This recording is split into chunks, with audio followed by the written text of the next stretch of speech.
Let's see how the tables turn in this one. Be me, Dr. Nicole, 31, licensed therapist with a focus on deconstructing toxic masculinity. I've been practicing for 5 years now, and I'd like to think I'm pretty good at what I do. My office is in a nice building downtown, decorated with affirming quotes and cultural art. My credentials are on the wall, right next to my framed photo from the Women's March. It's a Wednesday afternoon when I get the referral email from an EAP coordinator. New client, Marcus Wright, 28, referred for workplace conflict and communication issues with female colleagues. The notes mention he was dismissive during HR sensitivity training and refused to acknowledge problematic behavior. I feel that familiar spark of purpose. Another one who needs help seeing his blind spots. I review his intake form while waiting. Under reason for seeking therapy, his employer wrote it for him. Mandatory counseling following workplace incident. The incident? He'd called out a female co-worker's missed deadlines in a team meeting. HR flagged her as aggressive communication toward a woman. I'm already forming my approach when he walks in. Marcus is not what I expected. He's on time, well-dressed in business casual, polite. He shakes my hand, makes eye contact, sits down calmly. I'd expected someone more, obviously problematic. Defensive body language, maybe. Man-spreading. Something. Thanks for seeing me, Dr. Nicole, he says. Of course. So Marcus, why don't you tell me what brings you here? My employer thinks I have issues working with women. He says it matter-of-factly. No edge, no defensiveness. And what do you think? I think I have issues working with incompetent people, regardless of gender. There it is. I keep my expression neutral, but inside I'm cataloguing this classic deflection, refusal to see gender dynamics. Tell me about the incident at work, I say. He explains the situation clearly, chronologically. A co-worker named Jennifer missed 3 project deadlines. He documented each one, spoke to her privately first, then when it continued, brought it up in their team meeting, used the same direct tone his male manager uses with everyone. And how did Jennifer respond when you spoke to her privately? I ask. She said she was dealing with a lot. I said I understood, but we needed to find a solution because her delays were impacting my deliverables. Did you consider that maybe she was experiencing something you couldn't see? That perhaps your approach felt threatening to her? Marcus tilts his head slightly. I considered that she's an adult professional who agreed to deadlines and didn't meet them. Should I have just accepted project failure? I shift tactics. Let's talk about your relationship with women more broadly. Growing up, what messages did you receive about women? My mom's a surgeon. My sister's an engineer. They're both more successful than me. He pauses. Is that the answer you're looking for? I'm not looking for any particular answer, Marcus. I'm trying to understand your perspective. Right. He nods slowly, and something in his expression makes me feel like I'm being studied. I walk him through my standard framework. We discuss patriarchy, systemic advantages, unconscious bias. I explain how his upbringing in a male-dominated society has shaped his perceptions, even with strong women in his family. How his defensiveness about the workplace incident might stem from discomfort with female authority. Marcus listens, takes notes even, asks clarifying questions. So when you say patriarchy, do you mean like specific laws and policies, or more like a cultural feeling?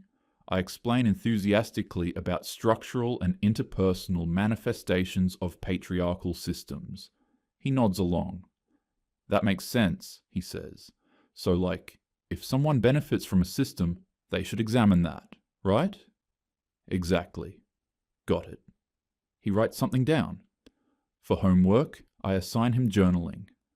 I want you to write about specific times you've benefited from patriarchy, even small things. It'll help you recognize patterns you might not see. Sure thing, Dr. Nicole. I'll do my best. He thanks me, books the following Wednesday, and leaves. After the door closes, I text my friend Maya, who practices in the office next door. Just got a textbook case. Court-mandated toxic masculinity. He's resistant, but trying to hide it. This'll be interesting. She responds with a flexed bicep emoji, and you got this. Break through that wall. I save Marcus's file, feeling energized. This is why I do this work. Session 2, the following Wednesday. Marcus arrives on time again with a small notebook. I did the homework, he says, opening it. I settle in, ready to unpack his realizations. Great. What did you discover? He reads from his journal, Times I've benefited from patriarchy. 1. I'm expected to pay for all dates, even when women earn the same or more. 2. I'm expected to approach women first and risk rejection while they wait to be chosen. 3. When I called a domestic violence hotline after my ex hit me, they asked what I did to provoke her. 4. I'm twice as likely to die by suicide, but there's 1/10 the resources. 5. Wait, stop. My smile fades. Those aren't examples of benefiting from patriarchy. Those are false equivalencies? He looks up. That's what I thought you might say. Can you help me understand what you meant then? I want to do this right. I explain again, more carefully this time, about systemic advantages, institutional power, wage gaps, representation. He nods, takes notes. Okay, I think I get it. So you want me to focus on advantages, not disadvantages? Yes, exactly. Got it. I'll redo it for next time. There's something in his tone I can't quite place. Compliant, but not quite. Like he's playing a game I'm not aware of. Marcus, can I ask, how are you feeling about our sessions so far? They're interesting. You're very educated. How long have you been practicing? 5 years. I did my graduate work focused specifically on men's issues and modern masculinity. That's impressive. Do you have a partner? He asks it casually, looking at his notes. I'm just wondering if you've applied these frameworks in your own relationships successfully. The question catches me off guard.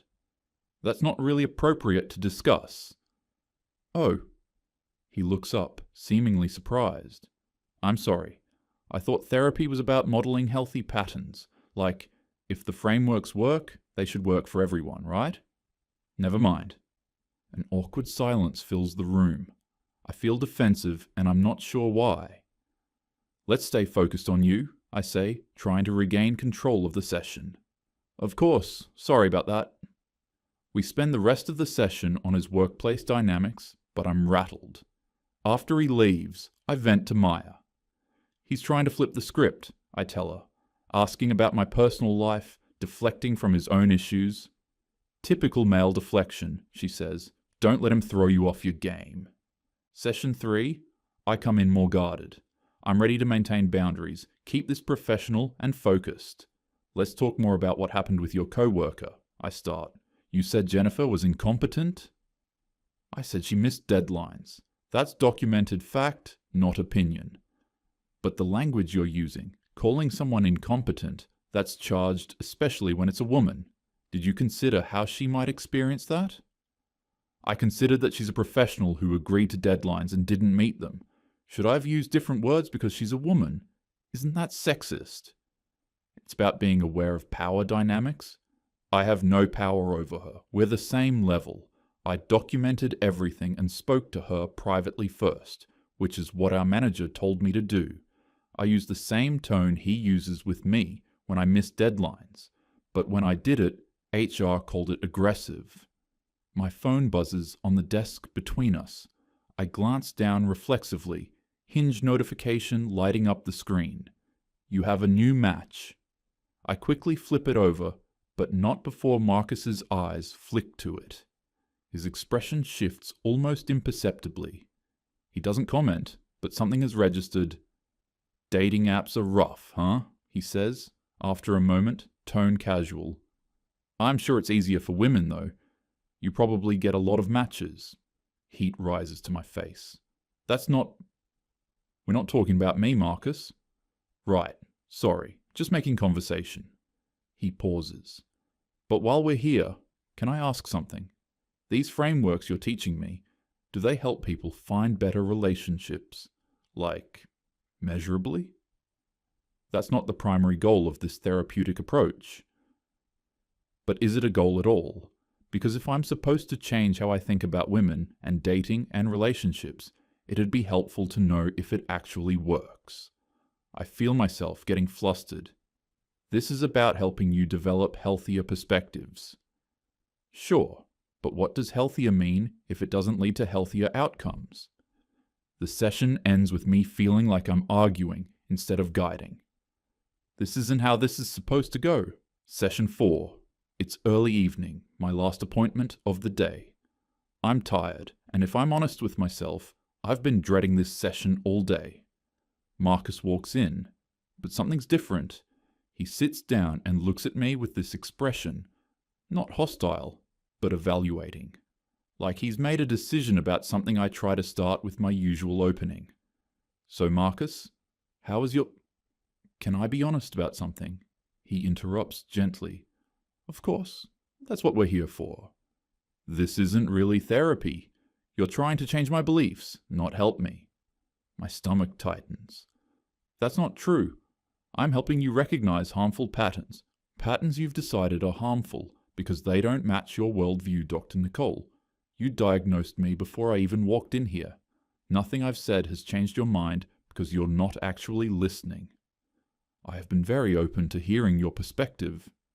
You've been trying to fix what you think is broken, but what if I'm not broken? He leans back, and his calmness is somehow more unsettling than if he were angry. I've been watching you for 4 sessions now. Watching me? You check your dating apps between clients. I can hear the notifications in the waiting room. You've mentioned 3 failed dates in passing during our sessions. The guy who didn't text back, the one who wasn't emotionally available, the one who was intimidated by your success. Your screensaver is you at a women march, alone, no partner in the photo. My hands go cold. You're way out of line. Am I? Or am I just doing what you ask me to do? Recognize patterns? He continues, voice level. Here's what I see. You're lonely. You're frustrated that the men you want don't want you back, or don't want you the way you want to be wanted. And instead of looking inward, you've professionalized your resentment. How dare you? My voice is shaking now. You get to sit here, tell men like me that we're the problem, collect your copay, and feel morally superior about it. But it's not working, is it? You're still alone, still swiping, still disappointed. I stand up. Get out. See? The moment someone challenges your framework, you shut down. That's not therapy, Dr. Nicole. That's ideology. He stands too, but he's not done. You want to know what I really wrote in that journal? I wrote about how the women who talk the most about toxic masculinity seem to be the most toxic in relationships. They say they want evolved men, emotionally available men, men who respect women.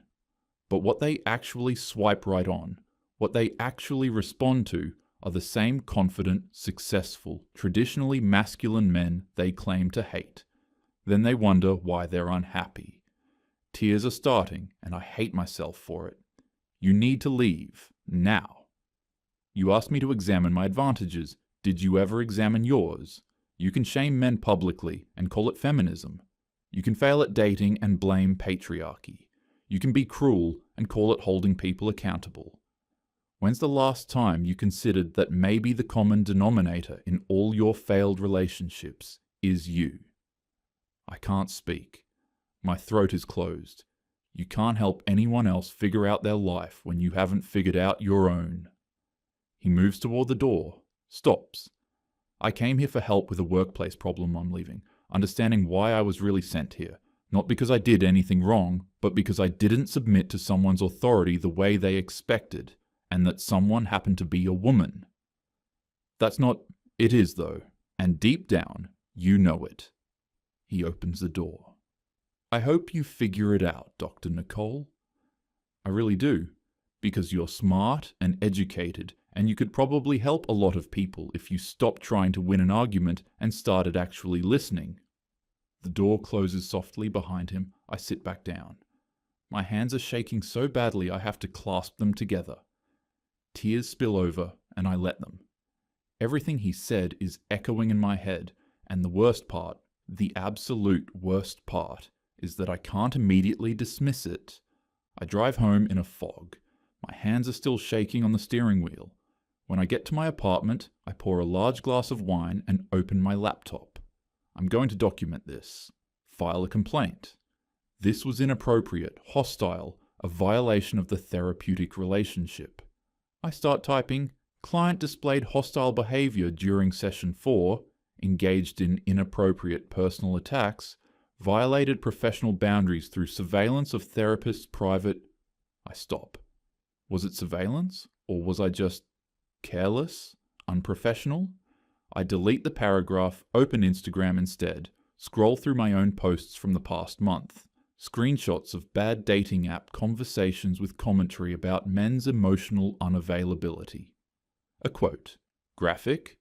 If he wanted to, he would. A repost about weaponized incompetence. Another repost about how patriarchy damages men too. But it's not women's job to fix them. I look at my dating apps. 3 active conversations. Guy 1. So what do you do for work? Me. I'm a therapist. I help people unpack their conditioning.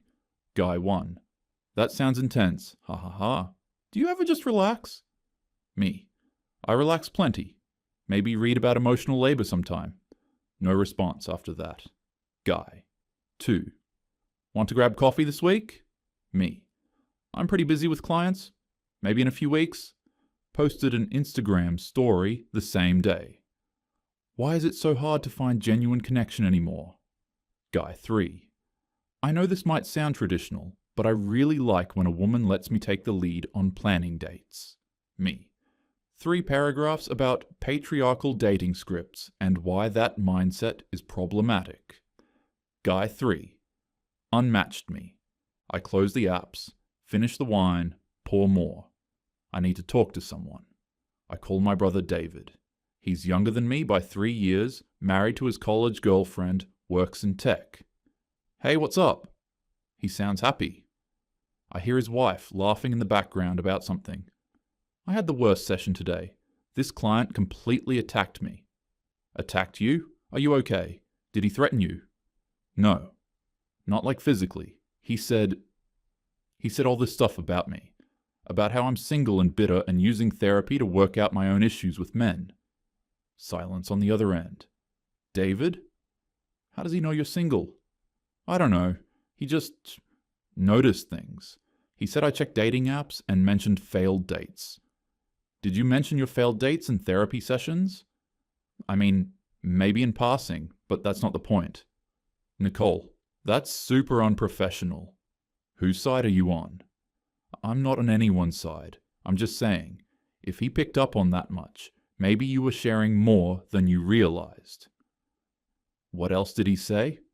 I recount the session, my voice getting higher and tighter. When I finish, David is quiet for a long moment. Nicole, is he wrong? What? About the dating stuff. You've been single for 2 years. Every time Amy and I try to set you up with someone, you find something wrong with them. Too traditional, too passive, too masculine, not masculine enough. Remember Jake? Good guy, good job, treated you really well. You dumped him because he didn't get intersectionality. He didn't understand basic feminist concepts. He was a high school science teacher who wanted to talk about his day and watch movies with you. You posted a whole Instagram story about how men need to do more emotional labor, but when Jake tried to talk about his feelings about his students, you said he was being too intense. That's not fair. I'm not trying to hurt you, but maybe this client hit a nerve because he's not entirely wrong? David's voice is gentle now. You're my sister, and I love you. But ever since grad school, you've been different. Everything's about systems and frameworks and problematic this and toxic that. You used to just date people and see what happened. Now you analyze everything to death. So you think I'm the problem. I think you've built a worldview that protects you from feeling rejected. If the guy doesn't work out, it's because he's not evolved enough. Not because there was just no connection. That protection is keeping you stuck. I hang up. I don't mean to. I just do. Sit alone in my apartment. Look around at my space. Feminist theory books on every shelf, my credentials framed on the wall, that Women's March photo, my laptop still open to the complaint I can't finish writing. I open Marcus's file again. Read his original intake form. His actual words. I don't think I need therapy. I think I need my employer to care about competence instead of optics. My notes from that first session. Classic toxic masculinity presentation, resistant to self-examination. Believes he is being unfairly targeted, needs deprogramming. Deprogramming. I close the laptop and put my head in my hands. The next morning, I email the EAP coordinator. After careful consideration, I don't believe I'm the right therapeutic fit for this client, recommending transfer to a different provider. Marcus responds within an hour, CC'd on the thread. Understood. I'll save us both the trouble. I'm withdrawing from therapy. Thanks for your time, Dr. Nicole. That's it. Professional, clean. I should feel relieved. 2 weeks later, my assistant mentions there's a new review on health grades. My stomach drops before I even open it. Marcus W. 1 star, 1 star, 1 star, 1 star, 1 star. Dr. Nicole is not practicing therapy, she's practicing ideology. Rather than helping clients, she attempts to reshape their worldview to match her own. When challenged on her approach, she becomes defensive and terminates care. She projects her personal struggles onto clients instead of maintaining professional boundaries. I came for help with a workplace issue. I left understanding that some therapists are more interested in being right than being helpful. If you're looking for genuine therapeutic support, look elsewhere. If you want someone to validate predetermined conclusions about what's wrong with you, she's perfect. The irony is that she advocates loudly for emotional intelligence and self-awareness, yet demonstrates neither. Maya sees it, comes to my office. Oh my God, Nicole, that review is total bullshit. Want me to report it? That's clearly retaliatory. What if it's not? She stares at me. What? What if he's not entirely wrong? Sarah, he's a toxic client who couldn't handle being challenged on his... Or I'm a therapist who couldn't handle being challenged on mine. I look at her. Maya, when's the last time any of our toxic masculinity clients actually got better? We just keep confirming what we already believe about them. You're tired. It's been a rough couple weeks. My brother said the same things Marcus said. Are they both wrong? Or am I missing something I don't want to see? She leaves, looking uncomfortable. That evening, I sit in my apartment and open my dating apps. Delete the conversation where I was condescending about someone's career. Delete the one where I said I was too busy, then posted about being lonely. Delete the one where I lectured a stranger about patriarchal dating scripts. Open my Instagram drafts. There's a post I wrote earlier. Reminder, if a man feels threatened by your success, he's not your person. Keep your standards high, queens. I read it 3 times. Save it as a draft. Don't post it. Open Marcus's session notes again. Watch my handwriting get tighter, more defensive with each entry. See his documented workplace issue. Reasonable, evidenced, legitimate, buried under my notes about his problematic worldview and resistance to growth. I open a new document. Type. Note for supervision. I terminated a client who challenged my approach. I'm not sure I made the right call. I'm not sure about a lot of things anymore. Stare at it. Delete it. Pour wine. Sit in the silence of my apartment. My phone doesn't buzz. No notifications. No matches. No messages. Just me, my credentials on the wall, and the growing suspicion that I've built a framework that makes me feel right while keeping me alone. He was supposed to be the broken one. Alright, this one's going to be divisive. I can already feel it. Ashley, what's your reaction? Okay, so honestly, I was kind of on Nicole's side at first. Like, this guy shows up to mandatory therapy after HR flagged him, and she's supposed to just not address his workplace behavior? Wait, hold on. What workplace behavior? He documented a co-worker missing 3 deadlines, talked to her privately first, then brought it up in a meeting. That's not behavior, that's doing his job. Yeah, but the way he talks about it. I have issues with incompetent people. That's pretty aggressive. He said she missed deadlines. That's documented. Is he supposed to say, Jennifer is amazing, but also can't meet a single deadline? At what point is honesty allowed? Okay, fair, but Nicole's a therapist. Isn't it literally her job to challenge people's perspectives? That's what therapy is. There's a difference between challenging someone and trying to reprogram them. She wrote needs deprogramming in her notes before he even sat down. That's not therapy. That's an agenda.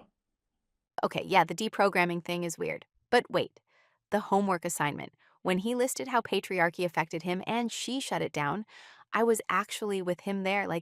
You can't ask someone to examine systems and then say, no, not like that. Right? That's when you see what she actually wants. She doesn't want examination. She wants confession. She wants him to validate her worldview. But okay, devil's advocate. What if Marcus was being manipulative? He's watching her dating app notifications, tracking what she says, building a case against her. That's kind of creepy. Or she was unprofessional and he noticed. The dating app went off during the session. She mentioned her failed dates multiple times. He didn't hack her phone, she just wasn't maintaining boundaries. Oof, okay when you put it that way. I had a therapist once who kept bringing up her ex-husband, and I remember thinking, should you be in the chair right now? This is giving me that energy. Exactly. And here's the thing. Marcus tried it first. Did the homework, asked clarifying questions, played along. But when it became clear she wasn't trying to help him, just convert him, he called it out. The session 4 call-out, though, you've professionalized your resentment? That's brutal. Even if it's true, is that appropriate to say to your therapist? Is it appropriate for a therapist to check Hinge mid-session, to rant about her dating life to a client? She broke professional boundaries first. He just named what was happening. Yeah, okay, you're right. The brother phone call got me too. David was trying so gently, and she just hung up on him. Because hearing him means admitting she's been wrong about everything. Her dating approach, her therapy approach, her whole framework. That's terrifying. But the review he left was pretty harsh, though. Couldn't that ruin her career? Was it harsh or honest? He said she practices ideology, not therapy, projects her issues, can't handle being challenged. All of that happened. That's not retaliation. That's warning people.